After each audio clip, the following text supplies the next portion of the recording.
귀한 찬양 감사드립니다. 하나님께서 크신 영광 받으신 줄 믿습니다. 어떤 영어 강사가 이런 재미있는 이야기를 했습니다. 외국어는 체육과도 같다.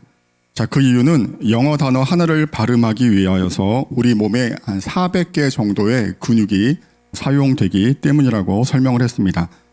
예를 들어서 호흡을 조절하는 근육이 있고요.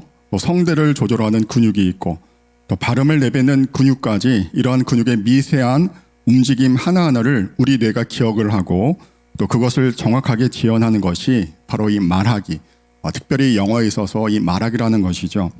이처럼 외국어를 말하는 것이 어떤 의미에서 볼 때 근육 운동, 곧 이 체육 활동과 같은데 바로 그렇기 때문에 머리로만 단어를 외우면은 실제 상황에서는 그것이 잘 떠오르지 않을 때가 많고 또 이것이 우리가 이미 여러 번 많이 경험하셨겠지만 우리가 이제 공부를 할 때 했던 것처럼 반복하여서 계속 말하면은 이 400개의 근육이 그 단어를 기억해낸다라는 것이죠.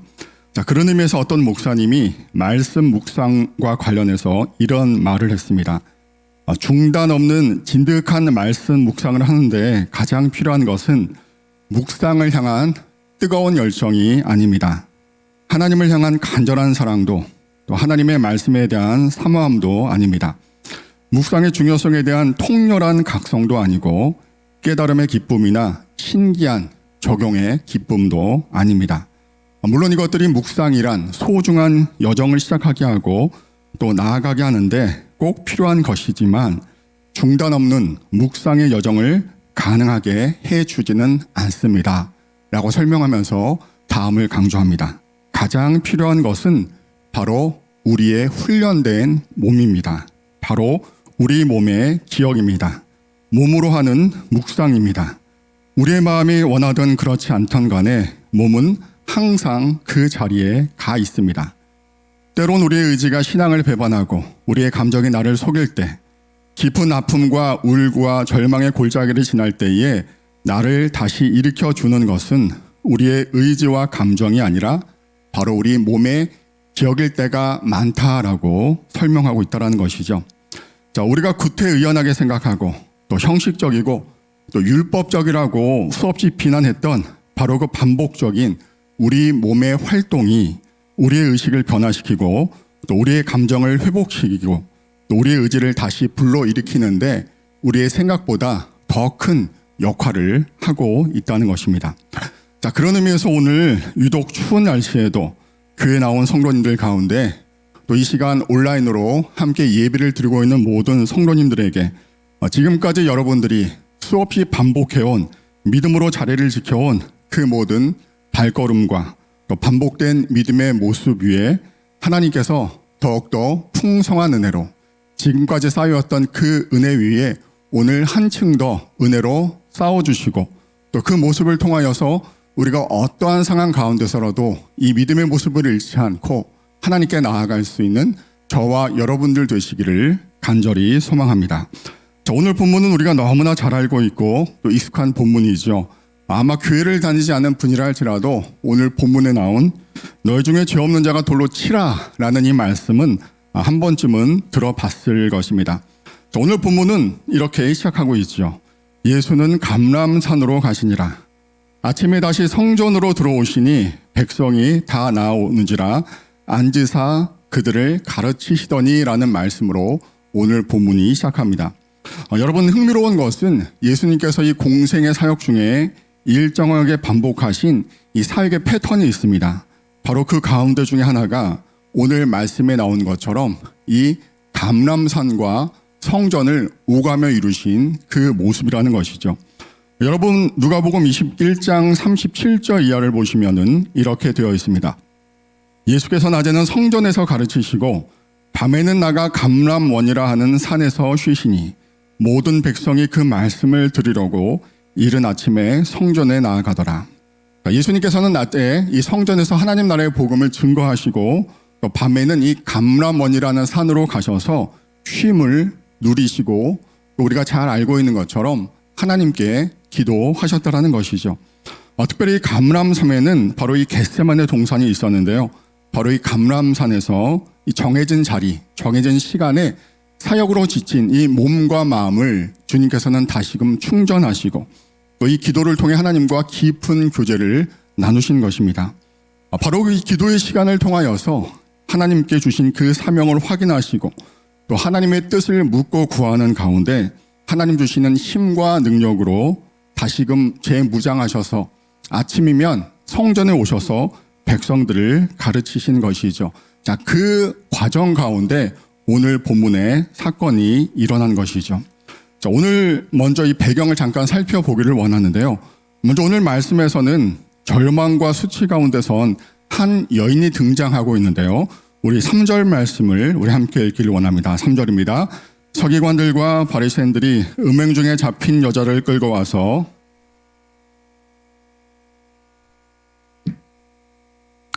우리가 잘 알고 있는 것처럼 오늘 본문에서는 음행 중에 사로잡힌 한 여인이 등장합니다. 그리고 그녀를 끌고 온 무리들 가운데 이 가운데에 세움을 당하게 되죠. 자, 여러분, 이 무리 가운데 서 있다는 것은 참으로 위험한 자리입니다. 주목받는 자리이고 또 원하건 원하지 않든지 간에 모든 시선이 나를 향하는, 그래서 원하든 원하지 않든지 그 시선들 앞에 노출되는 자리이죠. 자, 그리고 그녀는 이 음행의 죄를 저지르고 끌어온 터이기 때문에 사방을 둘러봐도 그녀를 정죄하고 비난하는 사람들만 있을 뿐 그녀를 도와줄 사람은 단 한 사람도 찾을 수 없는 그런 상황에 빠져 있었습니다.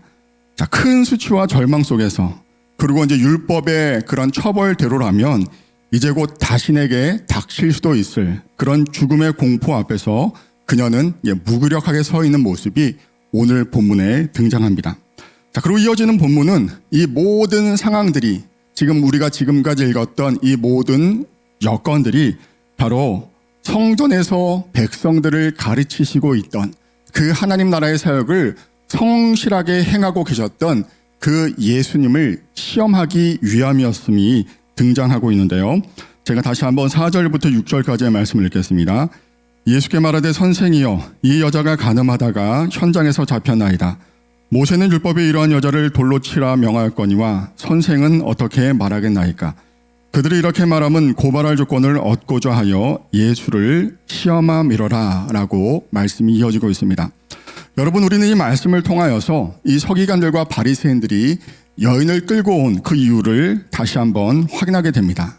자, 그들이 목숨처럼 지키고 있던 그 율법을 잘 지키기 위한 것이 아니라 그들 가운데 있는 죄의 모습을 끊어내고 하나님의 백성답게 살기 위한 그런 시도가 아니라 바로 예수님을 시험하기 위함이었다는 것이죠. 여러분, 특별히 레위기 20장 10절 말씀은 이렇게 기록되어 있습니다. 누구든지 남의 아내와 간음하는 자, 곧 그의 이웃의 아내와 간음하는 자는 그 간부와 음부를 반드시 죽일지니라. 또한 신명기 22장 22절은 같은 맥락에서 이렇게 기록되어 있습니다. 어떤 남자가 유부녀와 동침한 것이 드러나거든 그 동침한 남자와 그 여자들 둘 다 죽여 이스라엘 중에 악을 제할지니라 라는 이 말씀처럼 원래 율법은 이 간음을 한 남자와 여자 모두를 처벌할 것을 이야기하고 있다는 것이죠. 자, 그런데 여러분, 오늘 본문을 보십시오. 그 남자가 나타나 있습니까? 나타나 있지 않죠. 자, 그녀와 간음을 행한 남자는 보이지 않고 여자 혼자만 잡혀왔던 것이죠. 자, 그래서 이 모든 상황은 바로 이 바리새인들과 이 서기관들이 눈에 가시처럼 여기는 예수님을 곤경에 빠뜨리기 위하여서, 시험에 빠뜨리기 위하여서 일종의 세팅을 한 그런 악한 계획이었음을 우리가 알 수 있다는 것이죠. 만약 이 상황에서 예수님께서 이 모세의 율법대로 여자를 죽이라 말씀하신다면은 과연 어떠한 결과가 나타날까요? 지금까지 예수님께서는 이 약자와 소외된 자들 편에서 그들을 사랑과 긍휼로 안아주시고 그들을 품어주신 그런 모습을 계속 보이셨습니다. 자, 그런 예수님의 모습, 그 입장과 모순될 것이고 나쁜 영향을 끼치게 될 것입니다. 더 나아가 유대를 통치하고 있던 이 로마의 사법권을 침해하는 행동, 그래서 어떤 의미에서는 로마의 반기를 앞세운 모습으로도 비칠 수 있는 그런 모습이었다는 것이죠. 반대로 만약 그녀를 용서하자라고 예수님이 말씀하신다면은 어떤 결과가 나타날까요? 자, 이미 이 유대인들이 그렇게 돌로 쳐 죽여야 마땅하다라는 그 이야기처럼 이 모세의 율법을 공개적인 자리에서 그것을 어기는 그런 모습이 될 것입니다. 자, 예수님께서 어떤 결정을 하시든지 그것은 예수님을 위험에 빠뜨릴 수 있는, 우리가 세상적인 표현으로 자주 사용하는 그런 외통수의 표현이라는 것이죠. 자, 과연 이 순간을 예수님께서 어떻게 대처하시고 그 모습을 통하여서 당신을 어떠한 분이라고 소개하셨는지를 우리가 말씀을 통하여 함께 살펴보기를 원하는데요. 첫 번째로 예수님은 자신이 율법의 완성이시고 또 새로운 율법을 쓰실 수 있는 그런 권세가 있는 분임을 말씀하셨습니다. 우리 다시 한번 6절 말씀을 읽길 원하는데요. 우리 6절 말씀을 읽겠습니다. 그들이 이렇게 말함은 고발한 조건을 얻고자 하여 예수를 시험함이로라.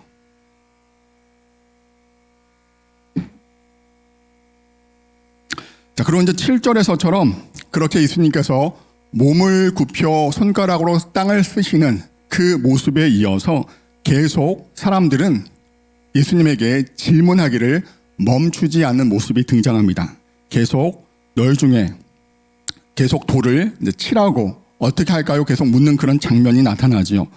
자, 그런 상황에서 예수님께서는 이 7절에 너희 중에 죄 없는 자가 돌로 치라고 말씀하시고 8절처럼 반복하여서 다시 몸을 굽혀 땅에 무엇인가를 쓰시는 이 장면, 그러니까 예수님께서 손가락으로 땅에 무엇인가를 쓰시는 장면이 두 번이나 반복되어 나타나고 있다는 것이죠. 여러분, 우리는 먼저 이런 예수님의 모습이 상징적인 의미를 가진 행동임을 기억해야 합니다. 여러분, 구약에 보시면은 이 호세아 선지자가 하나님의 말씀에 따라 음란한 여인과 결혼을 하지요. 또 여러분 잘 아시는 에스겔 선지자는 이 토판에 예루살렘 성을 그리고 사다리와 흙을 이용하여서 그 성이 포위된 것을 상징적으로 보여주고 있습니다. 또한 예레미야 선지자도 하나님의 말씀을 따라 이 뱃띠를 구입하고 그것을 허리에 메고 또 유브라데 강의 바위 틈에 감추는 그런 의미 있는 행동을 하시는 것이죠. 자, 예수님께서 손가락으로 땅에 글씨를 쓰신 것은 그 자체가 하나의 의미를 가진 상징적인 행동이었다라는 것입니다. 특별히 이제 많은 주석을 보시면은 예수님께서 아마 손가락으로 10계명을 쓰셨을 것이다라고 이제 설명하는 그런 설명이 많이 있는데요. 그 이유는 다음과 같습니다. 출애굽기 32장 15절 이하의 말씀을 보시면은 하나님께서 이 모세에게 율법, 이 10계명을 주셨을 때 그 모습이 잘 나타나 있죠. 모세가 돌이켜 산에서 내려오는데 두 증거판이 그의 손에 있고 그 판의 양쪽 이쪽 저쪽에 글자가 있으니 그 판은 하나님이 만드신 것이요 글자는 하나님이 쓰셔서 판에 새기신 것이라. 자, 하나님께서 그 율법, 그 말씀을 주실 때 손가락으로 쓰신 그 모습이 바로 오늘 본문에 나타난 예수님의 모습과 같다라는 것입니다. 자, 그래서 아까 말씀드린 것처럼 많은 주석에서는 예수님께서 이 구약의 하나님께서 손가락으로 10계명 그 율법을 쓰셨던 것처럼 아마 땅에 그 율법을 쓰셨을 것이라고 추정하고 있습니다. 여러분 잘 아시는 것처럼 예수님께서는 이 땅에 성육신하신 하나님으로 오셨죠.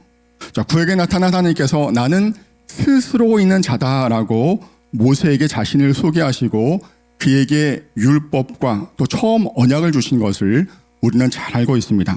자, 그리고 오늘 본문에서 이 음행을 저지른 여인을 어떻게 대할지 묻는 이 사람들에게 예수님께서는 손가락으로 땅에 글씨를 쓰심으로 스스로가 율법의 완성이 되시고 또 이 땅에 새로운 언약을 위해 주시기 위해 이 땅에 오신 그런 하나님이 되심을 상징적으로 보여주신 것입니다.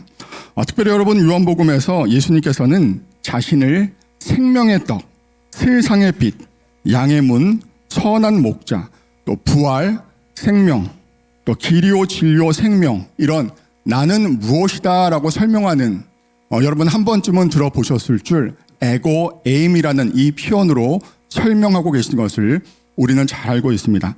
여러분 참 재미있는 것이 하나님께서 모세에게 나는 스스로 있는 자다라고 말씀하신 것을 영어로 살펴볼 때 I am who I am이라는 나는 무엇이다 라고 설명하는 그 구조로 되어 있는데요.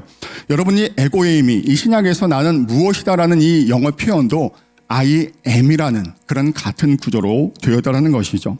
바로 이 예수님께서 구약에 나타난 하나님과 같은 맥락으로 율법을 완성시킬 수 있는, 그 율법을 새로 쓰실 수 있는 권세를 지니신 분임을 보여주시기 위하여서 그렇게 손가락으로 땅에 글씨를 쓰셨다라는 것입니다. 자, 우리는 자연스럽게 두 번째 예수님의 모습으로 이어지게 되는데요. 말씀 그 자체가 되시고 율법의 완성이 되신 예수님께서는 그 말씀을 통해 무리들의 마음이 찔림을 받게 하시고 자신을 돌아보게 하셨습니다. 여러분, 우리 다시 한번 7절 말씀을 읽길 원하는데요. 우리 7절 말씀을 함께 읽겠습니다. 그들이 묻기를 맞이 아니하는지라 이에 이르시기 너희 중에 죄 없는 자가. 자, 그리고 아까 말씀드린 것처럼 8절에 다시 몸을 굽혀 손가락으로 땅에 쓰시고 9절 말씀, 그들이 이 말씀을 듣고 양심의 가책을 느껴 어린으로 시작하여 젊은이까지 하나씩 나아가는 장면이 오늘 본문에 이어지게 됩니다. 자, 예수님을 시험하기 위하여서 여인을 가운데 세웠던 그 사람들은 죄 없는 자가 돌로 먼저 치라는 그 말씀을 듣고 양심의 가책을 느끼게 된 것입니다.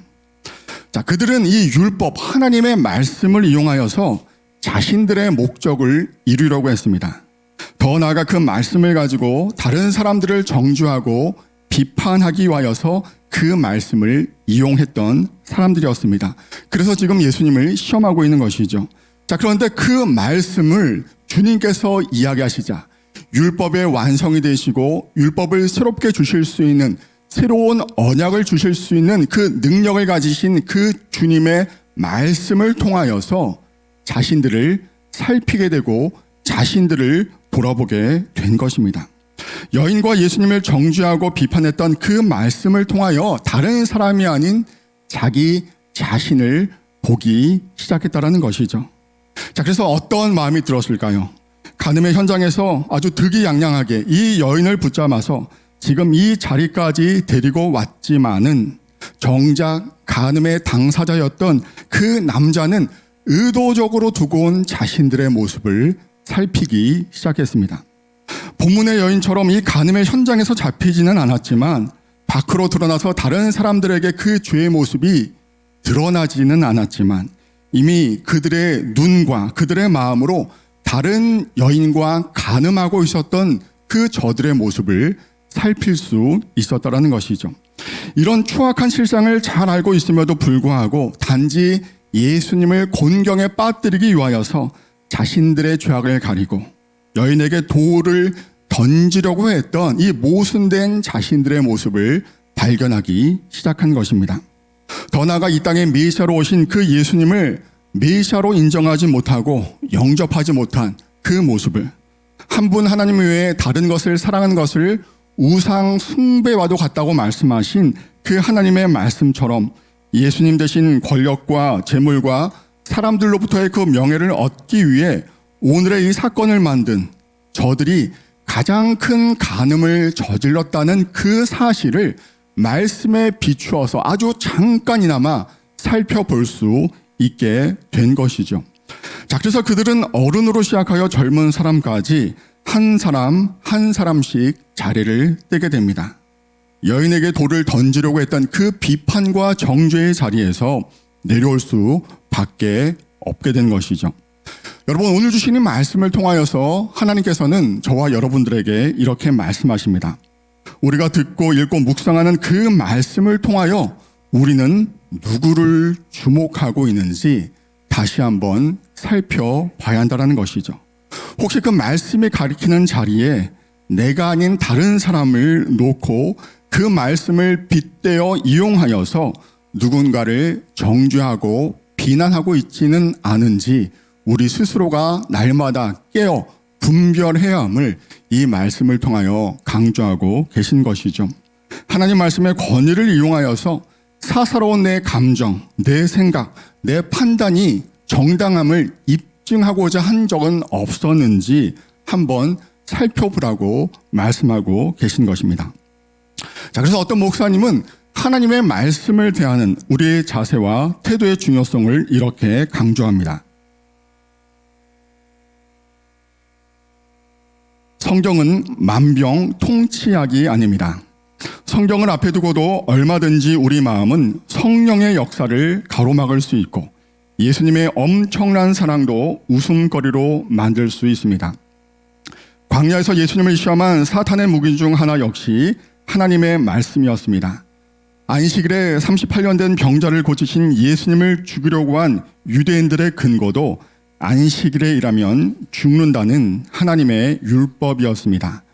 말씀 그 자체이신 예수님을 말씀으로 정죄하고 성령 충만하신 예수님을 가리켜 귀신의 왕 바알세불을 힘입어 귀신을 쫓아낸다고 하였으며 예수님께서 십자가에 죽으신 그 사건을 나무에 달려 죽은 자마다 저주를 받은 자라는 이 신명기 21장의 말씀이 성취된 것으로 보았습니다. 이렇게 예수님에 대한 그들의 편견과 기득권을 지키려는 그들의 욕망이 성경의 바른 해석뿐만이 아니라 적용도 막은 것입니다라고 설명하고 있는 것이죠. 바로 그러하기에 우리는 말씀을 읽고 묵상할 때 그 말씀을 통하여 하나님께서 먼저 우리에게 다른 사람이 아닌 먼저 우리에게 말씀하시기를 원하시는 그 하나님이 되심을 잊지 말아야 합니다. 하지만 우리는 너무나 성급하게 빨리 그 말씀이 누군가를 가리키는 것만 같아 그 자리에 누군가를 세워놓고 그 사람을 비난하고 정죄하고 나는 그렇지 않은데 라고 자신을 우월한 마음으로 또 어떤 정당성을 가지고 스스로를 생각하는 경우가 많이 있다라는 것이죠. 자, 그래서 어떤 학자는 이 묵상에 대해서 이렇게 우리가 잘 알고 있는 내용을 다시 한번 정리합니다. 묵상은 하나님을 읽는 일이기 전에 나를 읽는 일이며 하나님께 내가 읽히는 일이기에 우리는 그 말씀 앞에 설 때마다 두렵고 떨리는 마음으로 나아가야 합니다. 우리가 하나님을 알아가기 전에 우리가 먼저 하나님에게 알려지고 있는 중이라는 것을 잊지 말아야 하며 우리의 눈에 노출되는 그 글자와 의미 이전에 우리의 마음과 생각이 그 말씀 앞에 노출되고 있으며 우리가 그 말씀을 가지고 누군가를 판단하고 단언하는 것이 아니라 우리가 오히려 그 말씀 앞에 판단을 당하고 귀를 기울이게 된다는 그 사실을 잊지 말아야 한다라고 이야기하고 있는 것이죠. 자, 그래서 우리는 자연스럽게 마지막 우리에게 주시는 그 하나님의 영적인 음성 또 예수님의 마지막 모습까지 나아갈 수 있는데요. 예수님께서는 이 십자가서의 구속과 그 은혜로 이 여인을 용서하시고 변화의 길로 인도하신 참 메시아 되신 하나님이심을 우리에게 보여주십니다. 9절부터 10절까지의 말씀을 제가 다시 한번 읽겠습니다.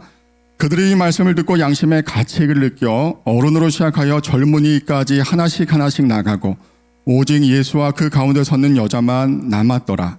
예수께서 일어나서 여자 외에 아무도 없는 것을 보시고 이르시되 여자여 너를 고발하던 그들이 어디 있느냐?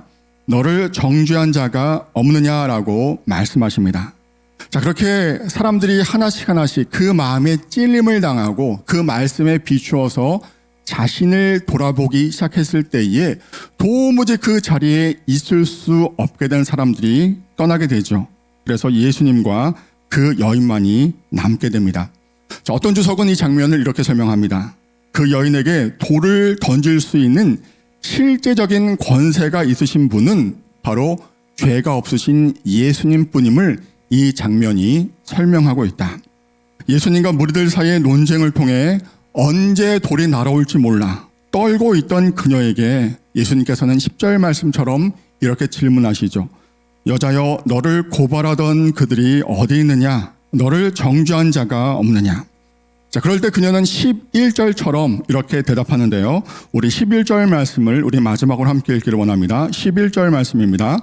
대답하되 주여 없나이다. 예수께서 이르시되 나도 너를 정죄하지 아니하노니. 자, 어쩌면 유일하게 그녀를 정죄하고 돌을 던지실 수 있는 그 권세를 지니신 예수님께서는 그녀를 받아들이시고 용서하시죠. 그리고 다시는 죄를 범하지 말라고 말씀하십니다. 자, 수치와 절망한 가운데에서 율법 아래에서 그 죄로 인하여 죽을 수밖에 없었던 그녀는 율법의 완성이 되시고 사랑과 은혜라는 이 새로운 율법을 제정하신 예수님께로부터 긍휼과 자비를 얻게 되고 더 나아가 새로운 인생을 살아갈 수 있는 그런 전환점을 맞이하게 되는 것이죠. 여러분, 참 재미있는 것이 오늘 8장의 시작이 이 가늠한 여인에게 돌을 던지려는 이 이야기로 시작된 것을 우리가 잘 알고 있습니다. 자, 근데 여러분, 오늘 이 8장의 마지막 59절은 어떤 장면이 나오는지 아십니까? 제가 59절을 읽겠습니다. 그들이 돌을 들어 치려 하거늘 예수께서 숨어 성전에서 나가시니라 라는 말씀으로 오늘 본문 8장이 끝이 나고 있습니다. 자, 시작에는 한 여인에게 돌을 던지려는 그 장면이 나타나고 있고요. 이 8장의 마지막, 이어지는 얘기는 아니지만 이 8장의 마지막에는 예수님께서 돌을 맞으신 장면이 나타나고 있다라는 것이죠. 여러분, 우리가 너무나 잘 알고 있고 수없이 반복되어 온 그 은혜와 긍휼과 사랑의 이야기가 이렇게 표현되고 있는 것입니다. 어떻게 이 여인이 다시 한번 어떤 근거로 무엇을 근거로 용서받게 되었는지를 우리에게 다시 한번 말씀하고 계시는 것이죠. 이 땅에 메시아로 오신 예수님께서는 친히 그 여인이 맞아야 할 그 돌을 대신 맞으심으로 그녀를 용서하신 것입니다. 그녀가 마땅히 죽어야 했지만 그녀가 마땅히 그 율법의 처벌대로 돌에 맞아 죽는 것이 맞았지만 예수님께서는 십자가에서 친히 그 죽음을 대신 당하시고 그 십자가의 사랑과 긍휼로 그녀를 용서하신 것이죠. 자, 우리는 이 말씀을 통하여서 우리가 어떻게 이 자리에 서 있게 되었고 우리가 어떠한 모습으로 믿음의 여정을 이어나갈지를 다시 한번 확인하게 됩니다. 여러분, 벌써 새해가 시작된 지도 열흘이 지났죠. 계속되는 이 코로나의 어수선함과 어려움 속에서 어떤 의미에서 계속 우리는 움츠러져 있는 것 같습니다. 몸과 마음이 피곤해서 어떤 분들은 좀 예민해져 있는 그런 상태에 계신 분들도 있을 것입니다.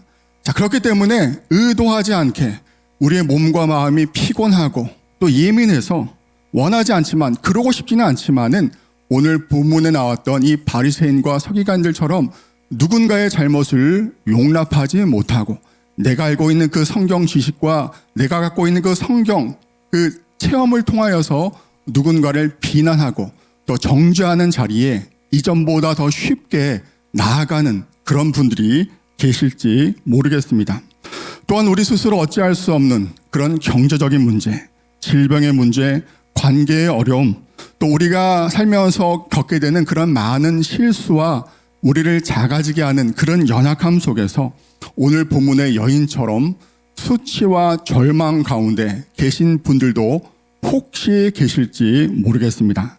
하지만 오늘 주신 이 말씀을 통하여서 우리가 어떠한 자리, 어떠한 모습으로 있든지 간에 주님께서는 우리에게 그 십자가의 사랑과 은혜로 우리를 용납하시고 안아주시고 새로운 길로 다시금 인도하실 수 있는 분이 되심을 말씀하고 계신 것이죠. 때로는 주저앉고 싶고 다 포기하고 싶은 우리에게 다시 한번 손을 내밀어 주시고 주님이 은혜로 시작하신 이 믿음의 여정을 함께 걸어가자고 말씀하고 계신 것입니다. 어떤 신학자는 우리 믿음의 여정을 주님과 함께 춤을 추는 것이라고 설명을 합니다. 우리가 이제 보통 춤하면은 좀 부정적인 이미지를 갖고 계신 경우가 많은데요. 여러분 어떤 영화에서 볼 때 잘 차려입고 어떤 파트장에서 남자가 여자에게 파트너에게 손을 내밀고 나와 함께 춤을 추실까요? 라고 청하는 그 모습을 한번 연상해 봤으면 좋을 것 같습니다. 함께 시선을 맞추고 함께 그 리드에 따라서 춤을 춰가며 행복한 모습을 지는 그 모습이 은혜로 우리에게 먼저 손을 내밀어 주시고 하나님의 인도하심에 따라 기쁨과 감사함으로 반응하는 우리 믿음의 모습과도 같다라는 것이죠.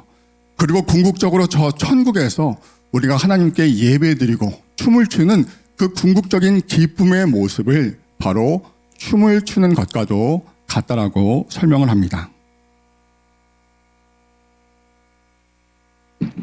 조이스 러비라고 하는 한 목사님이 지은 시인데요. 제목이 나와 함께 춤을 추겠니라는 그런 시인데요. 시를 함께 나누고 오늘 말씀을 마치기를 원합니다.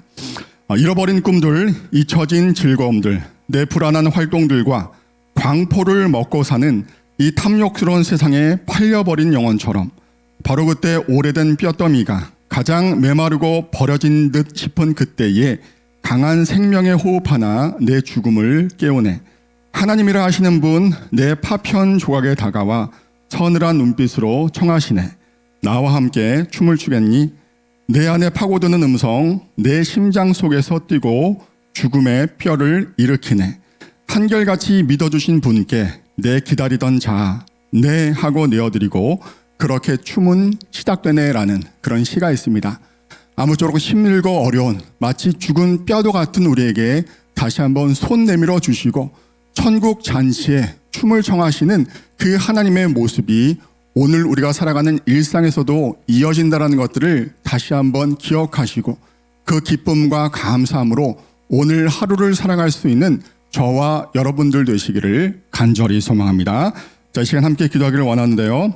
우리 말씀 통해서 우리 함께 이 기도 제목 3개를 함께 이 시간 잠깐 함께 기도하기를 원합니다.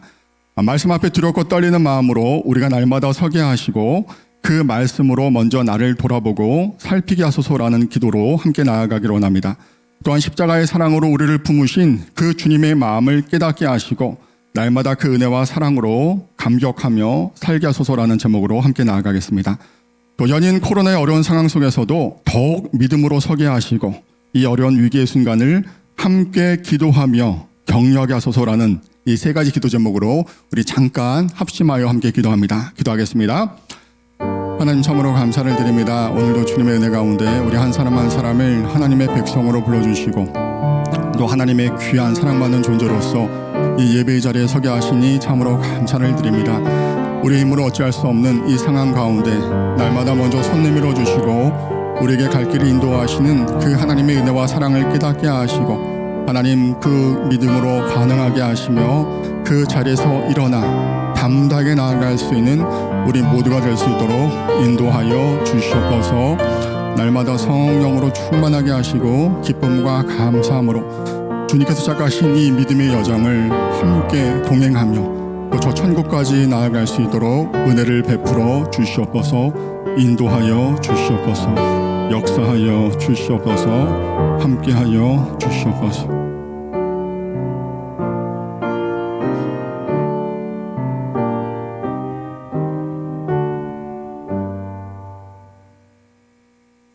이 모든 말씀 우리를 구원하신 예수님의 이름으로 기도를 드립니다. 아멘.